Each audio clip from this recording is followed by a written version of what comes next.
saya masih ingat bahwa kita dulu berwacana untuk hukuman kebiri. Selain hukuman badan, perlu dilakukan hukuman kebiri. Dan saya menyarankan ini perlu dilakukan kepada orang-orang seperti Heri Wirawan. Supaya ada deterrent effect, efek jera yang sangat makjleb. Sehingga para penjahat kelamin ini tidak semena-mena dan merajalela.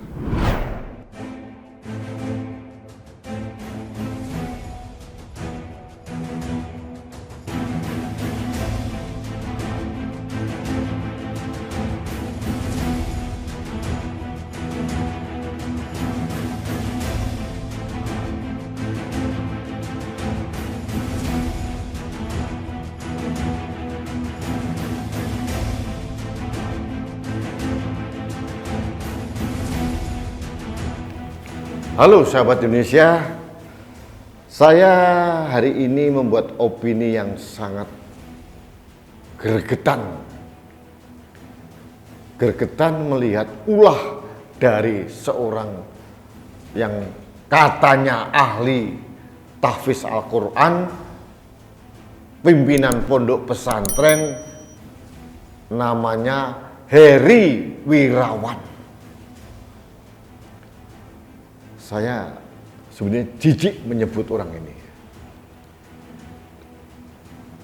Heri Wirawan ini adalah pimpinan dari Pondok Tahfiz Al-Ikhlas dari Yayasan Manarul Huda, Antapani dan Madani Boarding School di Cibiru, Bandung.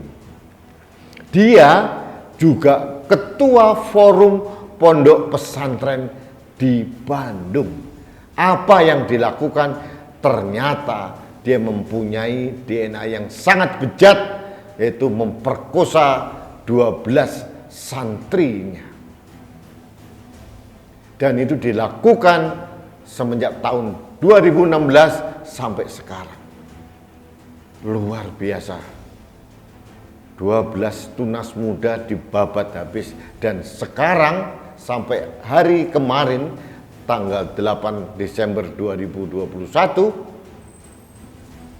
korban dari kebejatan Heri Wirawan ini sudah melahirkan.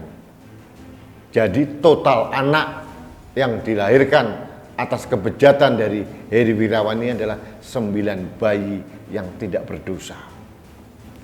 Dan masih ada satu lagi yang sedang hamil.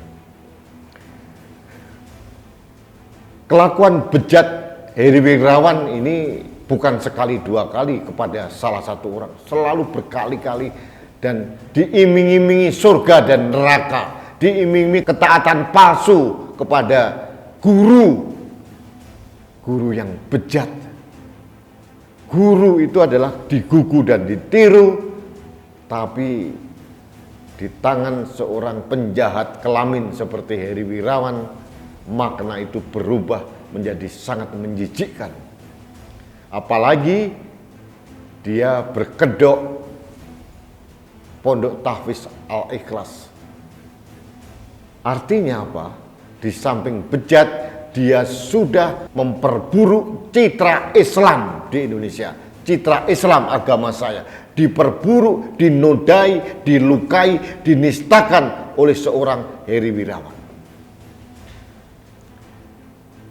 Islam yang begitu indah, begitu mulia, rusak di tangan orang-orang seperti Heri Wirawan. Sahabat Indonesia, kasusnya sudah masuk di pengadilan. Mungkin saya termasuk terlambat ya, karena jarang diekspos di media. Saya hanya mohon orang ini diberikan sanksi yang sangat berat ini. Saya agak heran juga kenapa selama 5 tahun ini Heri Wirawan ini tidak terpantau, tidak terdeteksi kelakuan jahatnya. Kalau dari awal sekelilingnya mafhum bahwa ada kebejatan yang dilakukan oleh pimpinan pondok pesantren, korbannya tidak perlu 12. Saya sedih. Ini gadis-gadis muda yang sedianya dikirimkan ke pondok Tahfiz Al-Ikhlas untuk belajar agama, untuk menjadi perempuan yang solehah, rusak gara-gara guru bejat seperti Heri Wirawan. Nah, ini sering saya katakan berkali-kali. Hati-hati kekerasan seksual, pelecehan seksual, perundungan seksual di pondok-pondok pesantren. Karena sudah banyak terjadi, bukan hanya di Bandung, tapi di tempat-tempat lain. Saya hanya mohon kepada negara, pengawasannya bagaimana. Yang saya tahu, pondok pesantren itu masih di bawah naungan Kementerian Agama. Bekerja enggak ini alat-alat kelengkapan dari Kementerian Agama untuk mengaudit pondok pesantren? Bukan sekedar audit dari administrasi atau keuangan, tapi audit moral bagi para pembina pesantren. Ini yang sering saya keluhkan, terlalu mudah di negeri ini mendirikan pondok pesantren.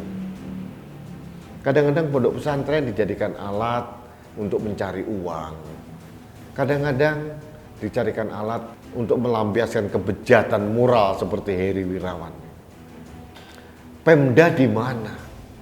Padahal dalam negara kita, selain presiden, gubernur, bupati, wali kota, di bawahnya kan ada camat, lurah, RT, RW. Kok tidak bekerja semua ya?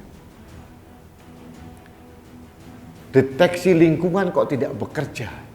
Baiklah sahabat Indonesia, ini hanya opini kegeraman dan saran kepada orang tua, hati-hati mengirimkan anak-anaknya ke pondok-pondok pesantren. Harus diteliti dengan detail siapa dan bagaimana, serta rekam jejak dari pengasuh pesantren yang bersangkutan. Jangan sampai kita seolah-olah menjerumuskan anak kita ke kandang macan seperti yang dilakukan oleh Heri Wirawan. Yang kedua, saya bermohon kepada pengadilan agar menerapkan hukum seberat-beratnya kepada Heri Wirawan. Harus ada efek jera. Sebagian dari korban adalah anak di bawah umur. Saya masih ingat bahwa kita dulu berwacana untuk hukuman kebiri.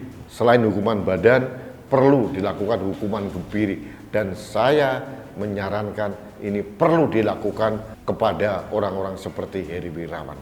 Supaya ada deterrent effect, efek jera yang sangat makjleb. Sehingga para penjahat kelamin ini tidak semena-mena dan merajalela. Yang terakhir, saya memberikan saran kepada pemerintah, tolonglah deteksi dini itu dilakukan. Jangan ada pembiaran, pengabaian, sehingga korban yang dilakukan oleh Heri Wirawan itu bertambah dan bertambah terus. Sekarang ada 9 orang bayi yang tidak berdosa, bahkan mendekati 10 sebentar lagi.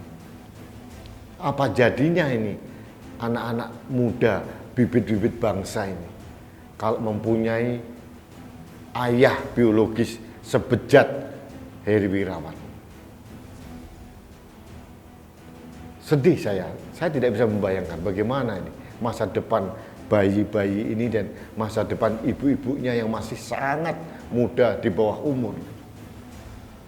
Mudah-mudahan ada kepedulian dari pemerintah. Pemerintah mempunyai Kementerian Negara Pemberdayaan Perempuan dan Perlindungan Anak. Tolong bekerja Ibu Bintang, mohon dilakukan pendampingan bukan hanya sekarang tapi sampai anak-anak ini menjadi ibu yang baik, karena saya tahu pasti mereka belum mempunyai pengetahuan tentang pola pengasuhan yang benar. Dan yang paling penting juga perlu pendampingan dari psikolog agar mereka bisa melalui trauma ini dengan sangat baik dan lepas dari trauma psikologis yang menurut saya pasti sangat berat. Baik sahabat Indonesia, demikian opini saya mengomentari tindakan bejat dari si penjahat kelamin yang bernama Heri Wirawan, pimpinan Pondok Tahfiz Al-Ikhlas dan Ketua Yayasan Manarul Huda Antapani dan Madani Boarding School Cibiru, Bandung. Ini saya katakan dengan jelas karena yang bersangkutan juga Ketua Forum Pondok Pesantren di Bandung. Hati-hati, ada macan atau singa berbulu domba di institusi pendidikan kita. Kita harus selamatkan. Dan yang paling penting bagi saya adalah saya mengutuk keras kelakuan Heri Wirawan karena sudah memperburuk citra Islam. Islam agama saya, agama kita. Baik sahabat Indonesia, demikian opini saya. Mudah-mudahan Anda selalu sehat, selalu dilindungi Allah Subhanahu wa Ta'ala, tapi harus ada ikhtiar untuk selalu sehat. Salah satunya dengan menggunakan masker, karena masker saya melindungi Anda, masker Anda melindungi saya, masker kita melindungi Indonesia. Salam satu Indonesia, salam budaya Nusantara, salam toleransi, salam sehat untuk Indonesia. Saya Rudi SKP.